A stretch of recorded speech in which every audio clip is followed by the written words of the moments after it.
Assalamu alaikum. Welcome to Tabadlab Live. These are our conversations with leaders, with people who are either making a change, have made a change, or want to make a change, and who have broad-based experience and policy relevance.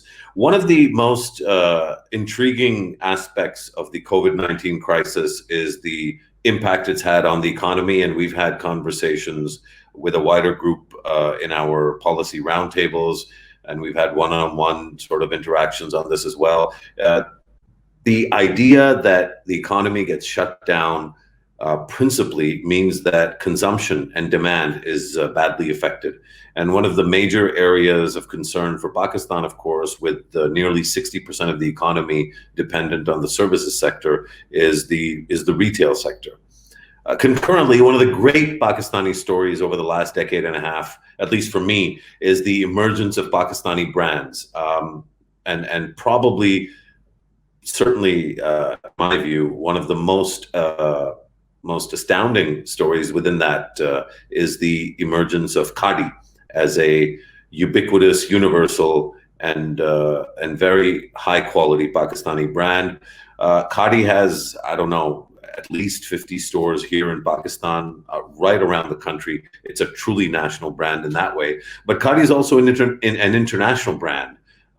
There are no less than a dozen stores across 4 or 5 countries.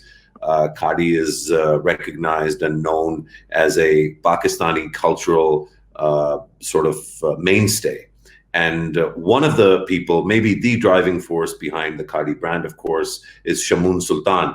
And we're lucky that Shamoon has made time to join us today and talk to us about keeping retail alive during a pandemic, which kind of sounds grotesque, Shamoon, because right now, as the numbers start to pile up, it's a terrible time for families that are facing COVID-19. It's a terrible time for our healthcare community, for our civil servants, our cops, and actually for anyone that is out there trying to make a living, but more importantly, trying to provide a service because of the high levels of exposure.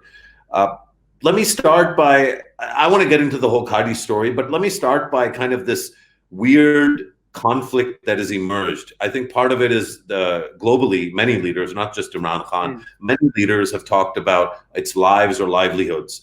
When it comes to, the owner and driver and leader of a retail brand like Cardi, how does that distinction or that comparison make you feel? Is that a fair one? Is it lives or livelihoods, or is it something more nuanced? Would you like to hear something that's a little more nuanced?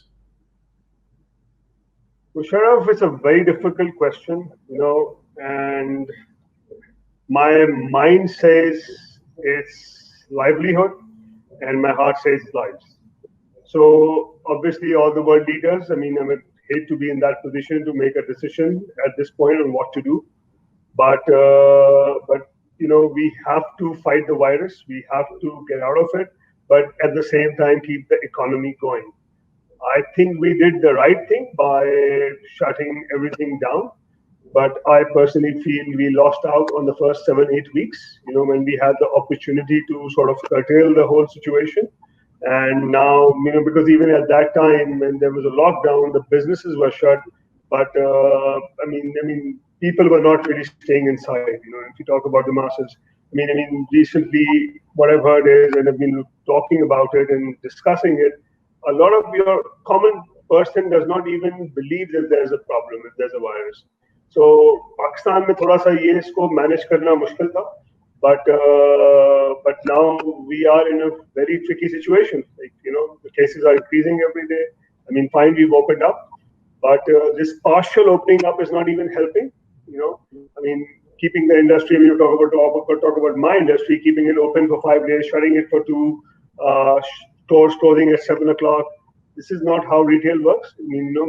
Shutting down at that time was a good decision. We all supported that. But now, if you want to open, then might as well let us open completely.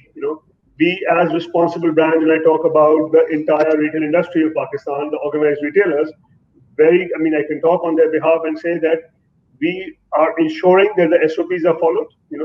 But I think we should be allowed to conduct the business in whichever way we want to with all the SOPs. So अभी थोड़ी सी situation और difficult हो गई है because of this. Because it's very Yeah. difficult to operate on a 50%, 60% capacity all at the same time when the demand has gone down. I mean, it's too early to say if the demand has actually gone down, but the fear of going out, वो थोड़ा सा तो है ना आपके साथ. So, जो 5 घंटे बंद कर दिया, 4 घंटे, the opening it for more actually will help us to manage the stores even better than the crowd can be distributed. I mean, there's a lot to unpack there. I'm sort of increasingly of the view that we're going to end up not just on any kind of smart lockdown, but we're going to end up in a blanket curfew because of the pace of the increase in infections. But let's park that conversation for a little bit, because obviously COVID-19 is I think it's a medium-term problem. I don't think it's going to go away in a couple of weeks or even a couple of months. Which means eventually business, not as usual, but business post COVID-19, we do need to find different ways of doing it. So let's come back to how a brand like Cardi might manage that. But let's rewind a little bit and let's go back to the story of Cardi. When you and I were growing up, we're roughly the same age, and I think, although I think, to be fair to you, you're a little bit younger and clearly much more successful. But you were honored by the World Economic Forum a couple of years ago as a young global leader, and we attended a couple of events together and talked a lot about Pakistan's journey and Pakistan's story. And I always said to you that whatever problems I might have with Cardi in terms of how difficult those kurtas were to manage, I really loved the idea of people, when I was abroad and wearing Cardi, people asking what that was, where it was from. It was actually a conversation piece. It was that special. And obviously now it's a lot more ubiquitous and a little bit more mass market. I think it was a little more niche back then. But did this start off as some sort of a chaska, like a passion project? Or did you always imagine that Cardi would become essentially at least as close to a global Pakistani brand as any that we have? No, absolutely, Musharraf. I started about 21 years back. I had absolutely no clue on what I was doing, and what I'm getting into. I just didn't want to join the family business. I am a textile graduate, wanted to explore what I've learned, and and there was no retail industry at that point. So there was no market research. There was nothing available. I mean, just build the brand as it happened, and I think with a lot of hard work and passion. And I think from the beginning, we was very, very blessed to have a very good team and continue to do that. Bas usme ho gaya, but I mean, seriously, I mean, there was no thought process. I think from 1998 till 2012, it was a very slow-paced journey. And yes, when you talk, I mean, that was the time the brand was very, very sort of exclusive. I mean, we didn't have that many stores. Like, it was not for everybody. But at that point, there was a realization that the brands need to scale up for them to be known, not just in your own country, in countries outside Pakistan as well. And there was one realization at that point that there is not even a single brand out of Pakistan that is known globally. And the way I think about it, countries are known for their brands that they've created. You look at it. I mean, you talk about Emirates, you think of Dubai. You talk about Apple, it's USA. Amazon, USA. So I mean, it means there are multiple stories around the world with these upkeep. But Pakistan, unfortunately, I mean, I always say, being an agriculture country, and we thrive on agriculture, we've not been able to come up with a single brand to, export brand or something. So and as a country, we are very, very good in sort of doing things in bata dein kaise karna hai wo karne, but we really sort of lack in marketing and packaging and how those are the key essentials of how to make a brand. So that passion sort of there was a realization at that in 2012, and that's when Khaadi started scaling up. And alhamdulillah, I think from 2012 till COVID, it was a very, very good time that we had, and we thoroughly enjoyed. But right now it's a strange situation. But we have to all fight it and come out of it. Absolutely. Tell me this. I've talked to other business owners that started really small and were driven by passion, and they resisted scaling up. And Mhm. actually, we both probably know lots of stories of small, bespoke sort of units, whatever the sector might be, but they actually they had this weird romance about control and the specialness. Did you have any sort of feeling of loss as the brand kind of blew up and you guys kind of went global? Did you feel like you started something was being lost as that process was happening, or were you all in on the growth trajectory? No, no. When you're on a high of growing and growth, then you're ready to compromise, like in terms of control, and because obviously, I mean, nothing at this time, nothing makes me happier to see the brand grow, for it to go global, and being recognized. I mean, you just said it's a national brand, and that's sort of stays off of what we how I envision this whole thing to be. And the best part is that we as Khadi, we I think we are responsible for changing the whole retail industry in Pakistan, because a lot of people then followed, and it happens everywhere. I think बहुत late हुआ Pakistan में, and now it's a completely different. I mean, look at the revolution जो उसकी वजह से हुआ है. We have malls. I mean, brands Pakistan में आ रहे हैं. There's food, cinema, everything. This is all part of that whole retail culture. That we're not solely responsible, but I think we are one of the founders of that in Pakistan for developing that. Well, And without I think yeah.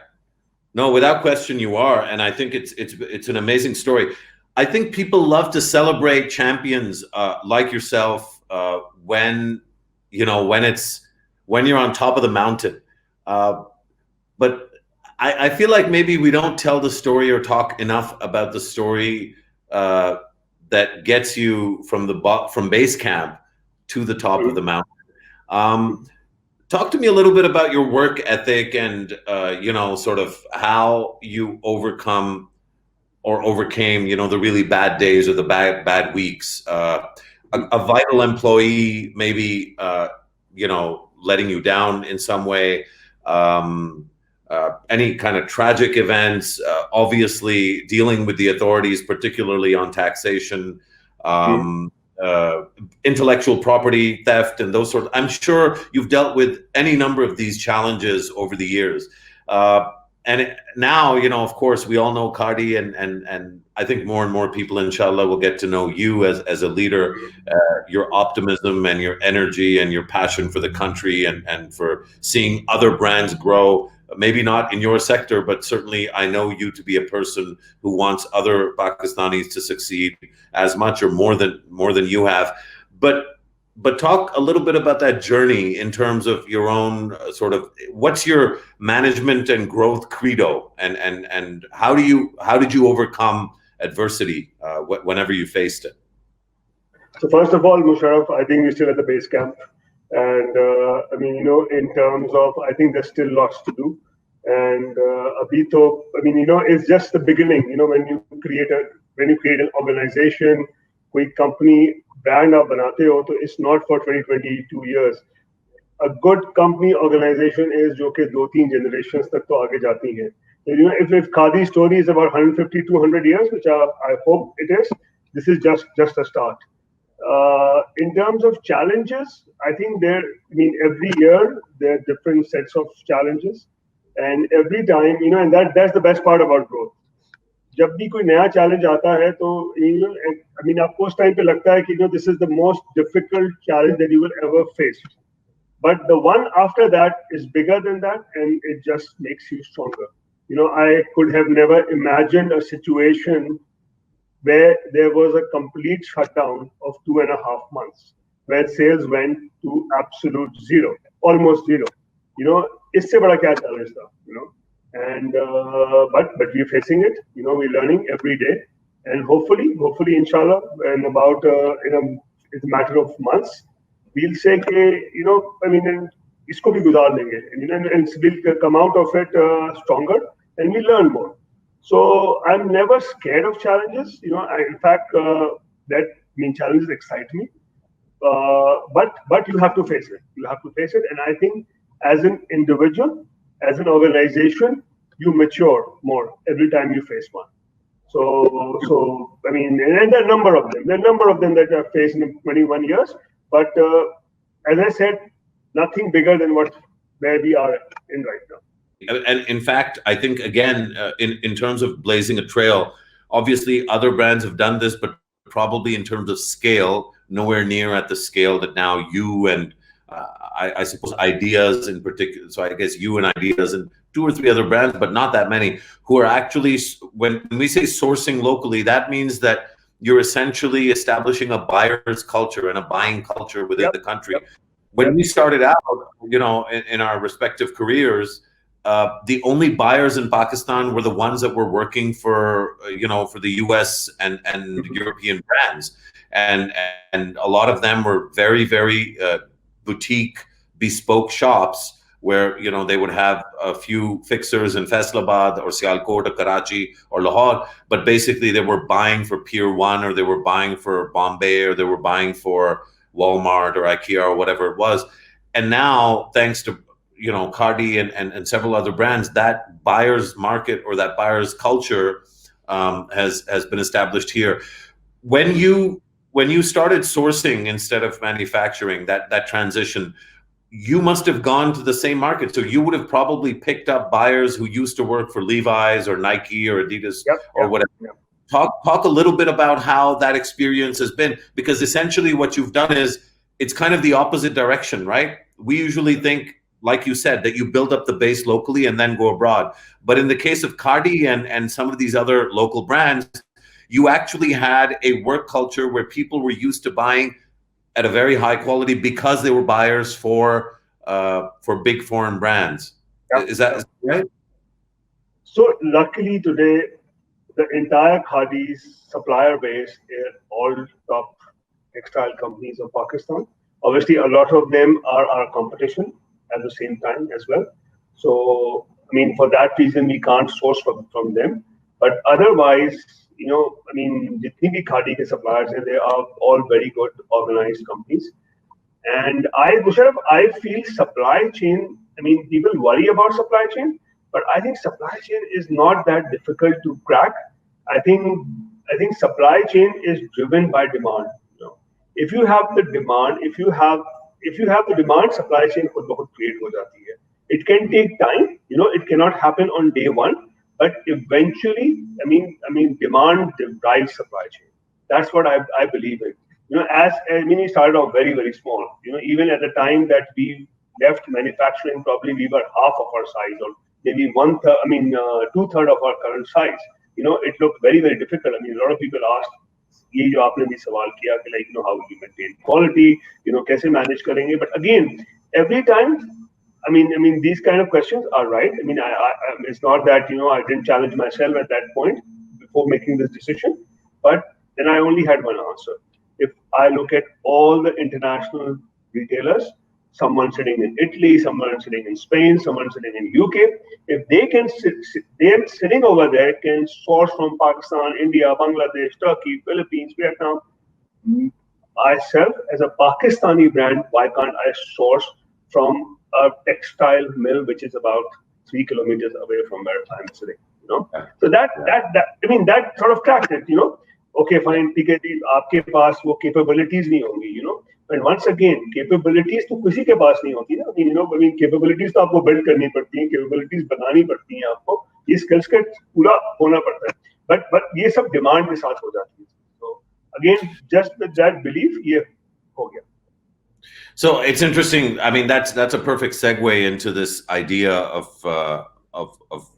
how we're going to survive the COVID-19 crisis, because essentially the real question, we talk about lives versus livelihoods, but what it's really about is, if you eliminate or allow for the evaporation of demand, you, in terms of your economic growth, you have no chance, right? Mm-hmm. So the idea is, how do you sustain at least enough demand so that businesses can survive and jobs, even if we lose a few, but you can hold on to a core Mhm. of jobs in the services sector. I don't know if you're comfortable talking about specific numbers, but you mentioned Yeah. 2.5 months of zero sales. Yeah. And then I'm guessing that the easing of the I said lockdown. almost zero sales because there's some e-commerce sales that started happening after a month. Okay. So, well, that's a separate. So I want to come to the Yeah. e-commerce and Sure. digitalization in a moment. But was it the May 9th decision, when the government announced that they were going to ease the restrictions on starting on May 9th? And that was kind of in preparation of the Eid season. Yeah. So Yeah. I'm guessing that that's when your retail picked up again. Yeah. Yeah. But And then talk a little bit about the Eid season and in terms of how much business you might have expected to do in a normal year and how much you ended up doing. So, I mean, to answer your last question first, in terms of Eid, I think we operated for about 8 or 9 days with limited hours. And I think malls, which is for a brand like us, we rely heavily on malls. I think probably half of our sales are from malls. वो तो सिर्फ 4 या 5 दिन खुले थे. And again, for us, the number of hours that we trade is important. But I mean, looking at those number of hours, उसके हिसाब से तो I think it was not bad at all. I think people came out. I think because with na gap bhi tha, they wanted to come out and buy something for eat. But I think overall we lost about more than 50% of our sales that revenue that we were expecting to do. Musharraf अगर यही चीज अगर सितंबर में होती ना पाकिस्तान में, if I just talk about, देखिए, let's talk about COVID and how has it affected first the entire world, and then we'll come to Pakistan. Sure.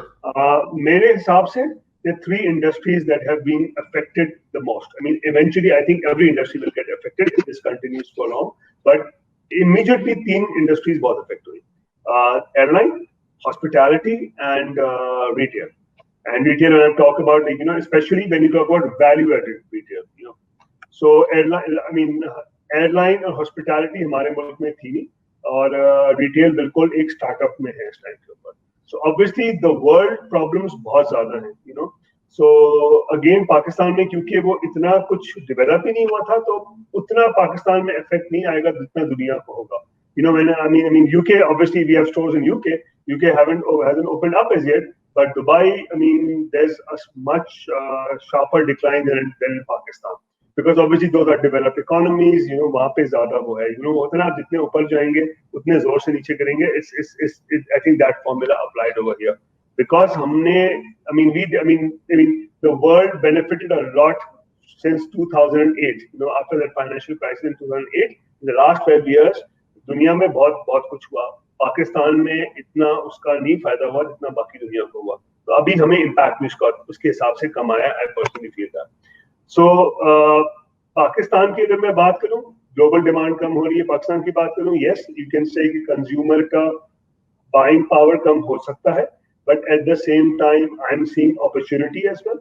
I see opportunity as people will probably travel less. People will probably, when they will travel less, they will spend over here as well. I think अगर government थोड़ी सी अपनी policies को और strict करे, and when we go towards localization, so obviously in the long run उसका भी benefit हो जाएगा. Yes, short term I feel there are challenges and we have to deal with it, but it's not that we can't fight this. I think the recovery in the foreign markets is going to take a long time than in Pakistan. So it's a matter of time, but इतना बड़ा hit लगा है अभी पूरी industry को, it will obviously take time to recover. Listen, you mentioned the future, and I wanted to move to this because there's 2 areas of opportunity that I think, and you've referred to this in other conversations as well, and you just alluded to it again. The formal retail sector or the documented retail sector, Yeah. I think where people are, at least in some ways, reasonably accountable as well. You're having this conversation with me. I know you've done stuff on television as well, and you're always open to conversation. The undocumented or less formal sector, it's hard to engage with the locus standi. That's one of the benefits of having a big brand and a formal structure. The other benefit to the state, of course, is the collection of taxes, and particularly sales tax. And let's leave aside the debate about the rate of the sales tax. I know there's a budget coming up, and I know you have views on that, but that's a different. I think that's a conversation for a different day. The question is, given what you represent, a lot more of what the government is able to get from you, it should be getting from the non-formal or the less formal retail sector in terms of this whole issue of documentation. And I guess one of the instruments is going back to a point you made earlier, which was online sales. So if you will, start with telling us a little bit about Cardi's own online experience, to what extent you guys have been able to adjust in the last 3 months, and what percentage of sales, if you're able to share that, are currently online, and what are the bottlenecks to a much bigger e-commerce footprint within the country for you? So, I mean, what COVID has, COVID is dunia badli hai, that's for sure. Technology, everything. I mean, before the lockdown, I never did a Zoom call, but we actually ran the office for almost 2 months on video calls, work from home and everything. All of this thing finally happened. We were forced to do all of this. Online, if you look at brands, retail brands in our category around the world, normally the e-commerce contribution right now is about 25 to 30% in their overall sales. After this, I personally feel for them, it will become about 50%, today's, it's all over social media. A lot of people have forwarded me the article that Zara had decided to shut down 1,200 stores. I've at least gotten that article from 10 different people. And I'm not surprised. I'm not surprised at all. Why wouldn't they shut down 1,200 stores? They have about 7,000 plus stores. So they're shutting down about 20% of, close to 20%. So, and obviously to compensate, and this sales will be compensated through e-commerce. So clearly they will change, the world will change towards e-commerce. Pakistan may, on average, and probably हम लोग ऊपर वाली category में होंगे जिनका e-commerce contribution ज़्यादा है. Before the lockdown, it was about 7 to 8%. But during the lockdown, obviously the sales, the lockdown may, unfortunately, for the first 30 days, whatever reason, even the e-commerce deliveries were not allowed in Pakistan. And, Sindh में e-commerce नहीं चल रहा था, Punjab में चल रहा था. But उसके बाद जब वो शुरू हुआ, तो our sales did went up at least 3 times or 4 times than what we were doing, because all the stores were shut. And we Eid ka time bhi approach ho raha tha and everything. After Eid, I think obviously it's not a fair comparison. As I said, the weekends per stores band hai, trading hours come in. But certainly, I think the contribution from 8% will go to 15% in the next 1 year. So definitely, I see this space growing. It's double ho jayega. But there are a lot of challenges in Pakistan for e-commerce, in terms of our gateway system, fulfillment centers, last mile, because the industry is very, very new. But, फिर वही बात बोलूंगा जो मैं थोड़ी देर पहले कही थी, then demand sort of creates supply chain, अब demand इतनी आ जाएगी, obviously people will have to on the 3 areas, in terms of payments, fulfillment and last mile. These are three areas, 3 key components of to be running an successful e-commerce business. I think there will be improvement everywhere. But do you think if we can match the world scale of 50% business online, I think that will take a lot of time, and usko बहुत time लगेगा in Pakistan. But there's a serious capability issue if you ask me in terms of e-commerce in Pakistan, because after but as an organization there's a lot of realization. It's a very, very important play for the future. So even if we get out of COVID, ये change तो हो गया है for sure. Look, one of the, and again, I think the budget and the tax conversation is better left for another day.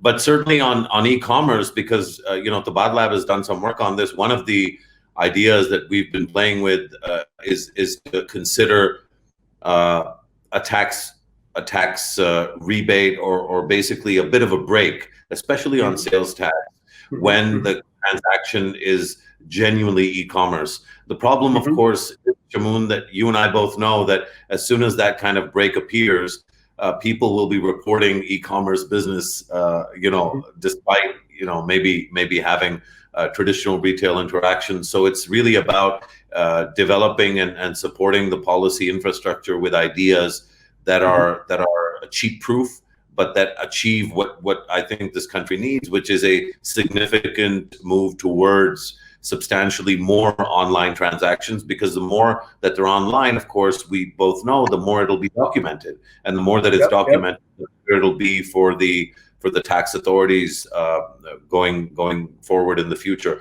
Do you anticipate? I sorry to cut you over here, Musharraf. I agree with what you're saying, but you have to realize at the same time, at least for us, I think I don't have the exact number, and I'm always very, very careful with quoting numbers, but I'm pretty sure that our cash on delivery for us is about 80% or more.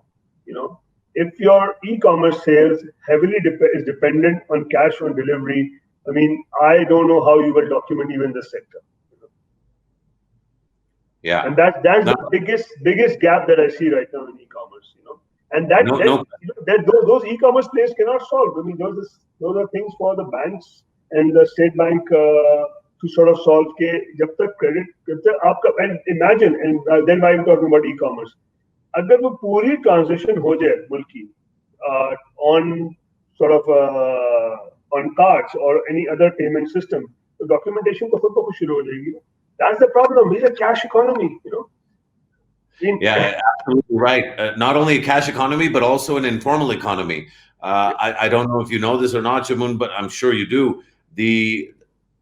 Pakistan has one of the, if not the largest unbanked population in the world. Yep. Nearly 3/4 of all Pakistanis have no bank account. So when you have an unbanked population of that size, then obviously cash on delivery will be the only way to go. Yep. And so that's the biggest challenge that I see right now in the e-commerce space. When it's only 10 to 15% cash on delivery, e-commerce is going to grow a lot in Pakistan. Well, here's the reason why this is so important, Shamoon, is that for me, I think that a lockdown isn't a lockdown if stores are going to be open, and of course that's not because I have anything against stores, but we know that between the home and getting to Cardi, there's 10 other contact points. So no matter how good a job you do at Khaadi in terms of ensuring physical distance, that risk of the 99% journey to Khaadi is actually the real risk. We could argue more robustly, and I think the retail community, I know there's a Pakistan Retail Business Council as well.